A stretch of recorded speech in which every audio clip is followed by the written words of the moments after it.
আন্তর্জাতিক মাতৃভাষা ও শহীদ দিবস উপলক্ষে ভাষা সৈনিক আব্দুল মতিনের জন্মভূমি সিরাজগঞ্জ চৌহালির শৈলজানা গ্রামে নেই কোনো আয়োজন।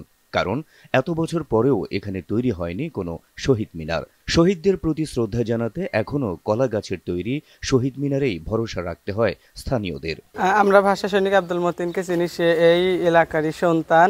তার স্মৃতিকে ধরে রাখার জন্য আমাদের এখানে শহীদ মিনার, একটা শহীদ মিনার প্রয়োজন। আমরা শহীদ মিনার কলা গাছ দিয়ে কষ্ট করে বানা ফুল দেই, খুব কষ্ট লাগে। আসলে একটা সরকার যদি দিত আমাদের খুব ভালো হইতো। শহীদ মিনার না থাকলে আমরা তো ফুল দিতে পারবো না। আপনারা সরকারকে বলেন যে এখানে একটা শহীদ মিনার দিতে। একটা শহীদ মিনার চাই, শহীদ মিনারে ফুল দিব, যাব। রাষ্ট্রভাষা বাংলা চাই দাবিতে উত্তাল আন্দোলনের নেতৃত্ব দেয়া আব্দুল মতিনকে বাঙালি জাতির সম্মানের সঙ্গে স্মরণ করলেও তার জন্মভূমিতে স্মৃতি রক্ষায় নেই কোনো স্থাপনা। তার স্মৃতি রক্ষায় নির্মিত পাঠাগারে বইপত্র না থাকায় সেটি পরিণত হয়েছে আড্ডাখানায়। এ নিয়ে ক্ষোভ ও হতাশা প্রকাশ করেছে স্বজন ও এলাকাবাসী।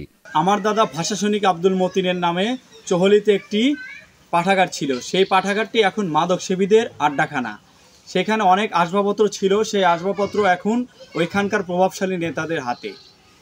সেই সাথে পুনরায় পাঠাগারটি ভালোভাবে নির্মাণ করার দাবি, সাথে সাথে একটি শহীদ মিনার করার দাবি জানাচ্ছি। আমাদের বিশেষ একটি দরকার, শহীদ মিনার দরকার। একটি শহীদ মিনার করলে আমাদের ছেলে মেয়েরা এই 21শে ফেব্রুয়ারিটা সুন্দরভাবে পালন করতে পারবে। আমাদের এলাকায় যে তার এত বড় নাম, সেই উপলক্ষে যে আমাদের একটা পাঠাগার, কিন্তু পাঠাগারে বই পুস্তক, চেয়ার টেবিল, আলমারি এগুলো কিচ্ছু নাই।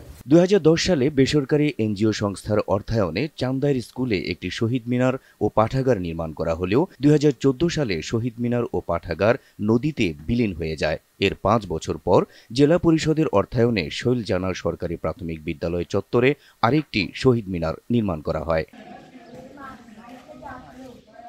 ভাষা সৈনিক আব্দুল মতিনের স্মৃতি রক্ষায় ও ভাষা শহীদদের স্মরণে একটি স্থায়ী শহীদ মিনার নির্মাণ সহ উপজেলা সদরে গণপাঠাগার স্থাপন ও শৈলজানা ভাষা সৈনিক আব্দুল মতিন পাঠাগার পুনরুদ্ধারের দাবি স্থানীয়দের।